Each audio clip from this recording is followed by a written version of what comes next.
Bismillahirrahmanirrahim and Assalamu alaikum students. Hope you all are fine and taking my lectures. So students, जैसा कि आप जानते हैं हम preparation of alkenes को study कर रहे थे. उसके 3 methods हम discuss कर चुके हैं. अब आज चौथा और पांचवा मेथड जो कि आपकी बुक में डिस्कस्ड है वो डिस्कस करेंगे. So students, Kolbe's electrolytic method आप इससे फेमिलियर हो चुके हैं. अब हमने ये लास्ट लेक्चर नंबर 8 में भी स्टडी किया था, चैप्टर 8 के. ठीक है, वहां पर हमने ये बहुत डिटेल में स्टडी किया था. वहां पर मैंने इलेक्ट्रोलिटिक सेल की डायग्राम बनाकर आपको इसका बकायदा कॉन्सेप्ट डिस्क्राइब किया था. अगर अब मैं वैसे ही मतलब विदाउट सेल इसको डिस्कस करूंगा, बट अगर किसी को इश्यू हो तो वो लेक्चर 8 जो है चैप्टर 8 का मैं लिंक भी डिस्क्रिप्शन में दे दूंगा. तो अगर वहां से आप दोबारा कंसर्न करना चाहें तो कर सकते हैं. सो फाइनली कॉल्बेज इलेक्ट्रोलिटिक मेथड की बात करें तो स्टूडेंट्स आप जानते हैं कि जैसे हमारे पास सोडियम या पोटेशियम का साल्ट होता है.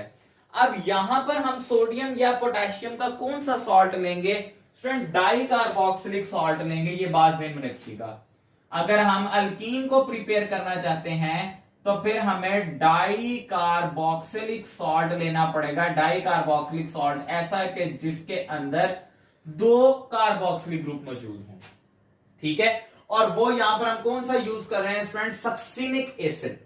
क्लियर? सक्सिनिक एसिड से कैसे प्रिपेयर किया जा रहा है यहां पर मैं पहले आपको थोड़ा सा उसके बारे में बता दूं, फिर हम अपने पॉइंट पे आते हैं. देखें सक्सिनिक एसिड क्या होता है. लाइक जिस तरह ये सॉल्ट बना हुआ है CH2C double bond O and OH and like CH2C double bond O and OH. Student ये सक्सिनिक एसिड है हमारे पास. सक्सिनिक एसिड में हम क्या ऐड कर देंगे फिलहाल? सोडियम या पोटेशियम जिसका भी हमें सॉल्ट बनाना है उसकी बेस ऐड कर दें, लाइक सोडियम हाइड्रोक्साइड.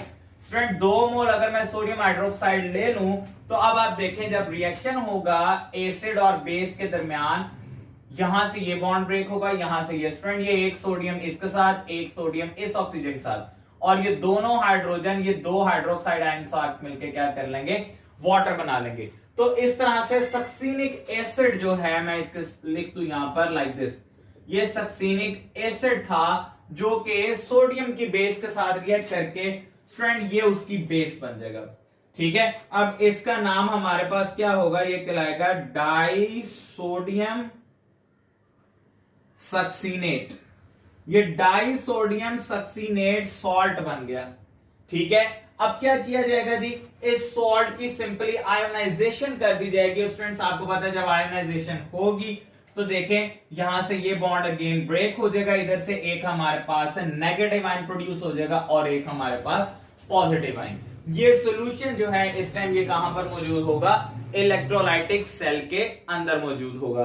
अब आ जाते हैं स्टूडेंट इलेक्ट्रोलाइटिक सेल के अंदर. जैसा कि आप जानते हैं 2 इलेक्ट्रोड्स मौजूद होते हैं, एक पॉजिटिव इलेक्ट्रोड, ठीक है, और एक नेगेटिव इलेक्ट्रोड.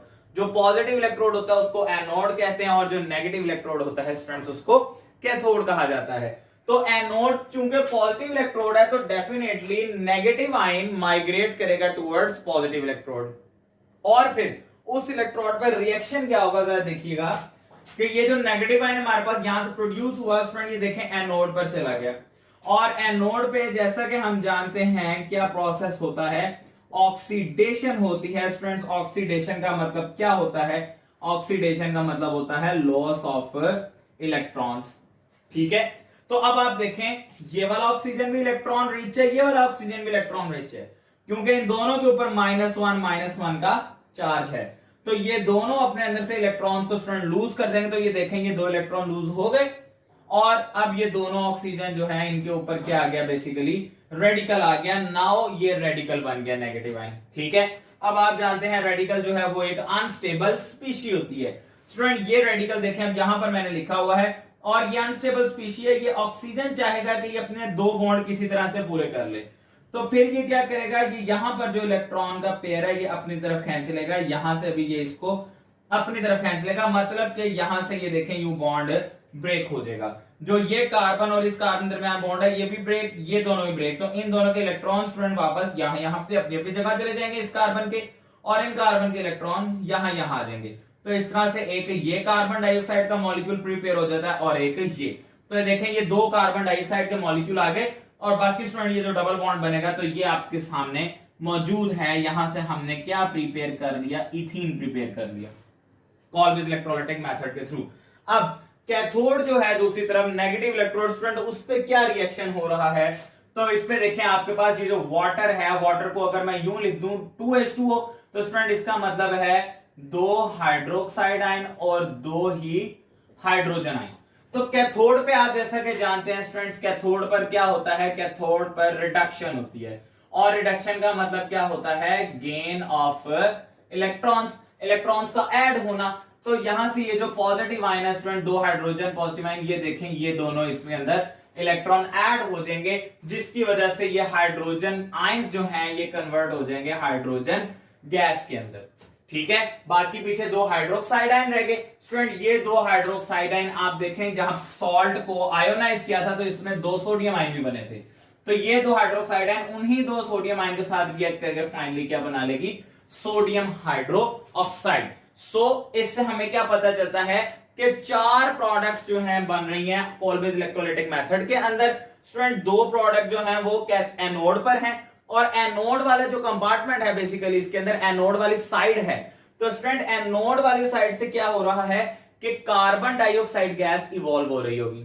ठीक है, और कैथोड वाली साइड से आप देखें तो हाइड्रोजन गैस इवॉल्व हो रही होगी। बाकी इसके अलावा इथीन और सोडियम हाइड्रोक्साइड भी इसकी प्रोडक्ट का हिस्सा होंगे। मेजर प्रोडक्ट इसमें इथीन ही है हमारे पास। फर्दर जी, फिफ्थ एंड लास्ट वन आपकी बुक के अंदर जो लिखा हुआ है अल्कीन को प्रिपेयर करने का method student, this is partial hydrogenation of alkyne. Alkyne की पार्शियल हाइड्रोजिनेशन करनी है, यानी कि कंप्लीट नहीं करनी। अगर हम अल्काइन की कंप्लीट हाइड्रोजिनेशन करते हैं तो फिर अल्कीन की बजाय अल्केन बन जाता है। अल्केन नहीं बनाना, हमने सिर्फ अल्कीन को प्रिपेयर करना है, तो इसलिए हम इसकी पार्शियल हाइड्रोजिनेशन करेंगे, यानी कि आधी हाइड्रोजिनेशन करेंगे, कंप्लीट नहीं करेंगे। देखें क्या बात करता है, कहता है कंट्रोल्ड हाइड्रोजिनेशन। कंट्रोल्ड हाइड्रोजिनेशन इसीलिए कह रहा है कि कंप्लीट नहीं करनी हमने, ठीक है। और इक्विमोलर रेशियो लेनी है स्टूडेंट आपने यहां पर रिएक्शन के लिए। किन 2 चीजों की इक्विमोलर रेशियो लेंगे, डेफिनेटली इथीन की, सॉरी इथाइन की, ठीक है, और उसके अलावा हाइड्रोजन की। इन दोनों की इक्विमोलर रेशियो लेंगे और फिर रिएक्शन करेंगे। ठीक है, अब ये बहुत इंपॉर्टेंट शॉर्ट क्वेश्चन है स्टूडेंट्स, यहां पे मैं लिख देता हूं। लेंडलर्स कैटलिस्ट के नाम से मशहूर है। जौन सा कैटलिस्ट इसके अंदर सिस अल्कीन प्रिपेयर करने के लिए इस्तेमाल होता है उसको लेंडलर्स कैटलिस्ट कहा जाता है। तो लेंडलर्स कैटलिस्ट बेसिकली क्या है, मैंने यहां पर डेफिनेशन लिखी है, the catalyst is finely divided. Finally divided मतलब स्टूडेंट क्या होता है, पाउडर्ड फॉर्म। ठीक है, पाउडर्ड फॉर्म जो होती है उसको फाइनली डिवाइडेड फॉर्म कहा जाता है। तो यहां पर कैटलिस्ट पर क्या है, देखें, the catalyst is finely divided platinum supported on barium sulphate. के पलाटियम के अंदर हमने बेरियम सल्फेट को भी ऐड किया हुआ है, and poison by the treatment with quinoline.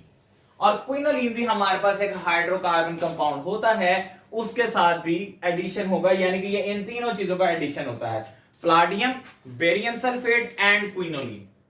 Quinoline is basically a poison. ठीक है, ये एक पॉइजन है, इसलिए इसको ऐड करने को हम यहां पर पॉइजनड करना कह रहे हैं कि poisoned by treatment with quinoline, because quinoline can be used as a poison. So quinoline के अंदर इनको जब ऐड कर देंगे तो स्टूडेंट ये बेसिकली आपके पास क्या बन जाता है, दिस इज लेंडलर्स कैटलिस्ट। और इसमें आप देखें अब जब रिएक्शन होगा तो ये H2 है, अगर इसको मैं यूं लिख दूं ये H2, तो आप देखें स्टूडेंट यहां से ये बॉन्ड ब्रेक, इधर से एक पाई बॉन्ड ब्रेक हो जाएगा। ठीक है, तो ये एक हाइड्रोजन इस कार्बन पे अटैच और एक हाइड्रोजन इस कार्बन पे अटैच। तो स्टूडेंट आप ये देखें RC, ये अब ट्रिपल बॉन्ड गया डबल बॉन्ड, क्यों, क्योंकि बॉन्ड टूट गए, देखें एक एक हाइड्रोजन दोनों जगह पर अटैच हो गई हुई है। ठीक है, और ये आपके पास फॉर्मेशन देखें क्या हो गया, सिस अल्कीन की।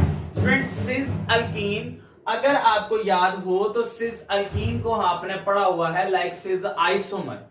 ये 7th चैप्टर के जब हम लास्ट लेक्चर को स्टडी कर रहे थे वहां पर पढ़ा था कि सिस आइसोमर और सिस अल्कीन ये क्या कहलाएंगे। Cis isomer is a type of isomer having same functional groups are present on the same side of double bond. This is the upper side of double bond, this is the lower side of double bond, you can, हम इसको कह सकते हैं ऐसे। तो ये सिस alkyne कहलाएगा। उसी तरह देखें स्टूडेंट्स, अगर हमने ट्रांस अल्कीन की प्रोडक्ट बनानी हो तो कंडीशंस यानी कि कैटलिस्ट चेंज करना पड़ेगा। हमारे पास वही अल्कीन और हाइड्रोजन है, इक्विमोलर रेशियो में है, बट नाउ सोडियम और लिक्विड अमोनिया को यूज कर रहे हैं -33 डिग्री सेल्सियस टेम्परेचर पे। -33 डिग्री सेल्सियस टेम्परेचर इसलिए ताकि अमोनिया लिक्विड स्टेट में ही रहे, ठीक है। तो सोडियम और लिक्विड अमोनिया को यूज करते हुए जो एसिटिलीन हो सकती है या कोई और जनरल अल्काइन, वो हाइड्रोजनेशन जब उसकी होगी तो यहां से फिर आपके पास जो प्रोडक्ट बनती है स्टूडेंट ट्रांस अल्कीन की बनेगी। देखें now there are different groups are present on the same side of double bond, तो ये फिर ट्रांस अल्कीन की प्रोडक्ट बनती है। तो स्टूडेंट्स इस तरह से हम 5 मेथड्स पढ़ चुके हैं पिछले लेक्चर को और इस वाले को मिला के। फर्स्टली था डीहाइड्रोहैलोजिनेशन ऑफ विसिनल डाइहैलाइड, उसके अलावा आपने पढ़ा डीहैलोजिनेशन ऑफ टेट्राहैलाइड्स, ठीक है। उसके अलावा आपने डिहाइड्रेशन ऑफ अल्कोहल्स के थ्रू भी इसकी प्रिपरेशन सीखी। और स्टूडेंट्स ये 2 मेथड्स आपके सामने हैं। क्लियर? अगर इसमें कोई इश्यू हो तो आप कमेंट सेक्शन में पूछ सकते हैं। Thank you so much.